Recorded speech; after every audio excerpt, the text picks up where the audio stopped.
BMP TV Professional Update. Habari ya mida ndogo mpenzi mtazamaji wa BMP TV online popote ulipo. Sauti yako ya uhakika ya habari, taarifa na uchambuzi wa matukio makuu kutoka hapa nyumbani na duniani kote. Ni mimi Bila Pengo Ulua na kuletea taarifa kamili kwa muda huu. Tusogee pamoja kwenye habari za leo.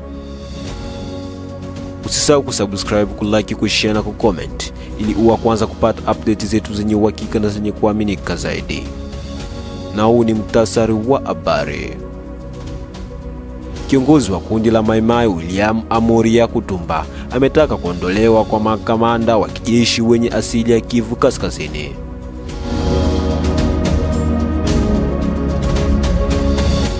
Wazalendo wameeleza kufurahishwa kwao na hatua za mahakama ya kijeshi dhidi ya viongozi wanaodaiwa kuhusika na usaliti. Kunayo na mengineyo, baki nasi ili kupata kile kinachojiri katika nchi ya kidemokrasia ya Kongo na dunia nzima kwa ujumla. Habari kamili. Katika mfululizo wa matamshi yanayohusiana na usalama wa mashariki mwa Jamhuri ya Kidemokrasia ya Kongo, kiongozi wa kundi la Mai Mai Yakutumba William Amuri ametoa wito wa kuondolewa mara moja kwa makamanda wa kijeshi wenye asili ya Kivu Kaskazini, Kivu Kusini na Ituri dhidi ya kupewa majukumu ya uongozi wa kijeshi katika maeneo ya Uvira, Mwenga na Fizi, Kivu Kusini.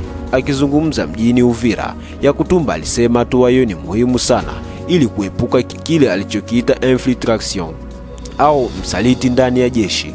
Kwa mujibu wake, jeshi la Kongo FARDC linahitaji kujengwa upya kwa misingi ya uaminifu na uzalendo wa kweli, na hilo haliwezi kufikiwa iwapo makamanda watatoka moja kwa moja kwenye mikoa yenye historia ya migogoro na tuhuma za ushirikiano na makundi yenye silaha.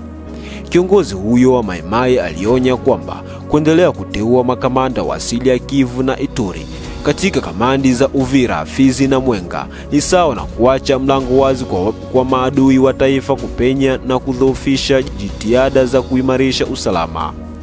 Amesema jeshi linalopaswa kuwa la kitaifa na sio chombo kinachotumikia maslahi ya kikabila au ya kikanda fulani. Wachambuzi wa masuala ya kijeshi na usalama wanaona tamko la Yakutumba likiwa na pande mbili.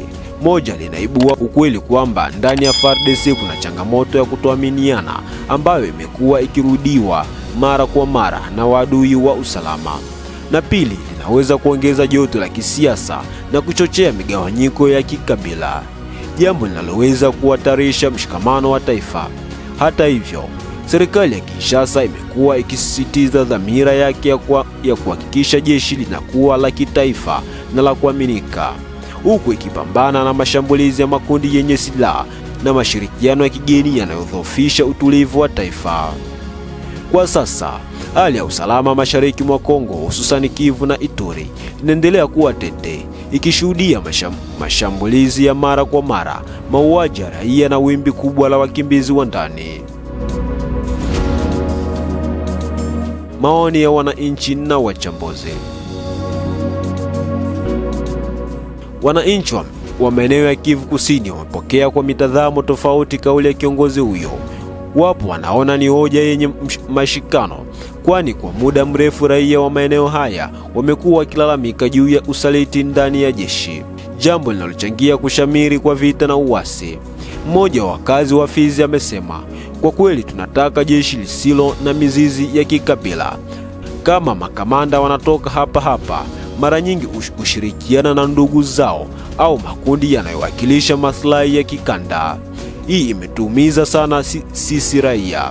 Hata hivyo, wengine wanaona kauli hiyo inaweza kuzidisha mpasuko wa kijamii.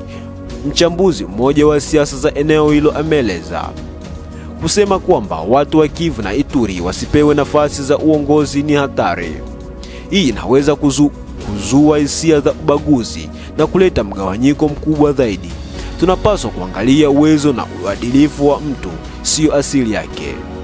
Wachambuzi wa kimataifa pia wameonya kwamba matamshi aina hii yanapaswa kushughulikiwa kwa uangalifu mkubwa, kwani mgogoro wa Kongo tayari ni wa muda mrefu na wenye mizizi ya kikabila.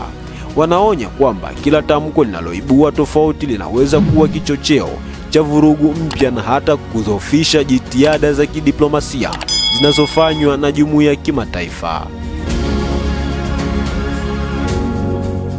Bado tupo hapa DRC. Katika mfululizo wa mchakato wa kutafuta haki na marekebisho ya uongozi nchini Jamhuri ya Kidemokrasia ya Kongo, wazalendo wameeleza kufurahishwa kwao na hatua zinazochukuliwa na vyombo vya sheria, hususan mahakama ya kijeshi dhidi ya viongozi na watuhumiwa wanaodaiwa kuhatarisha usalama wa taifa. Kwa mujibu wa taarifa zilizotolewa mjini Kinshasa, miongoni mwa waliowahi kufunguliwa mashtaka ni Joseph Kabila Kabange, rais wa zamani wa Jamhuri ya Kidemokrasia ya Kongo. Kabila alitajwa kufikishwa mbele ya mahakama kuu ya kijeshi akituhumiwa kwa makosa ya usaliti pamoja na uhalifu dhidi ya amani na usalama wa binadamu. Kutokana na tuhuma za kuwa na uhusiano na kundi la waasi la M23, kesi hii imekuwa gumzo kubwa katika mitaa ya Kinshasa na kwingineko, huku wananchi wakieleza kwamba hatua hiyo ni ishara ya mwanzo wa safari mpya ya uwajibikaji wa viongozi wote wa juu wa taifa bila kujali hadhi zao za kisiasa au kijeshi. Mmoja wa raia wa Kinshasa amesema ni jambo la faraja kuona kwamba hatimaye haki inaanza kushika mkondo wake. Tunataka viongozi wote waliowahi kusaliti taifa hili wawajibishwe bila kuonea haya. Hata hivyo, wachambuzi wa masuala ya kisiasa na haki wanasema kesi za aina hii ni nyeti na zinahitaji ushahidi madhubuti ili zisiwaache majibu yenye kuibua hisia za kisiasa pekee. Wanaonya kuwa bila usimamizi wa kitaalamu na wa haki, kesi hizi zinaweza kuchochea mivutano mipya ya kisiasa na kijamii nchini. Kwa sasa, mahakama ya jeshi mjini Kinshasa inaendelea kupitia ushahidi na vielelezo vinavyohusishwa na tuhuma hizo, huku wananchi wakisubiri kwa hamu matokeo yatakayochukua nafasi katika historia ya Kongo. Na hivi ndivyo tunafunga ukurasa wetu wa habari kutoka hapa BMP TV Online. Endelea kuwa nasi kwa vipindi vingine vinavyofuata. Usisahau kusubscribe, kulike, kushare na kucomment. Kwa niaba ya timu nzima ya utayarishaji, ni mimi Bila Pengo Olua. Tukutane mida ya jioni, panapo majalia ya Mwenyezi Mungu.